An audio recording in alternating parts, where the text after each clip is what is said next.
so many people. Not only does it protect the children, Okay, we've got a young lady now. Let her introduce herself. And now listen to this. This is the voice of the youth. We had 3 lads on here last week singing to you, being an inspiration. Remember, they are listening. They know. All right, we all have to come together. Can everyone hear me? To all young people out there feeling frustrated, angry and neglected, the effects of the restrictions over the past few months have come as a cruel blow for most people. But those who this government have affected the most are children, the elderly and young people. Children have been made to feel scared. Dignity and free will have been stripped from the elderly. And for young people, our freedom has been taken from us. It is our duty to stand up and protect our freedom when the government plays fast and loose with the law. A student locked in the accommodation at the University of Edinburgh said that some students in other buildings say they have not been given any food for 48 hours and have had to call for security to beg for supplies. And once again, the narrative of selfish, ignorant students that has no factual basis. These students and many other young people have been denied the education for which they have worked so hard for, have had a deprivation of freedom and force tested. Parents, your children need you to fight for them, not just for their education, but for their safety. Please be an advocate for your children.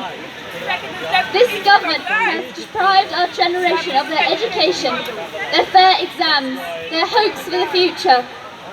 They have forced us to wear masks in school and coerced us to have tests against our will. This treatment and many other acts of cruelty is unlawful, unjust and undemocratic.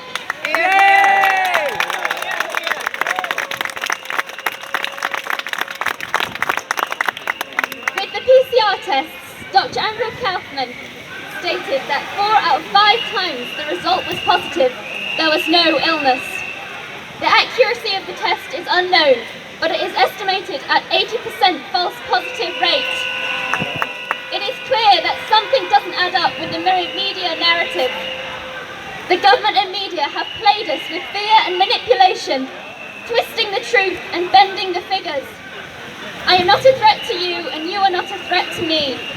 We have nothing to fear from fellow human beings, and we shall not be manipulated to think otherwise.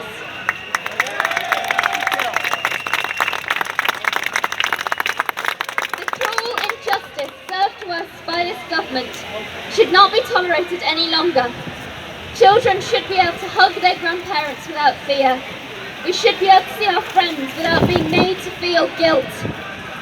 Young people, do not let your hopes and dreams be crushed. You have a right to stand up for yourself. You have a right to decline a PCR test. You have a right to decide not to wear a mask. And you also have a right not to be challenged for it. Young people, we are a bright beacon of hope for the future. We hold the power to change things. It is not selfish to want freedom. It is not selfish to want a future full of colour and life. And it's certainly not selfish to stand up for those who cannot, to be a voice for those who have no voice, and to speak for those who are powerless. Let us stand up for freedom and free will.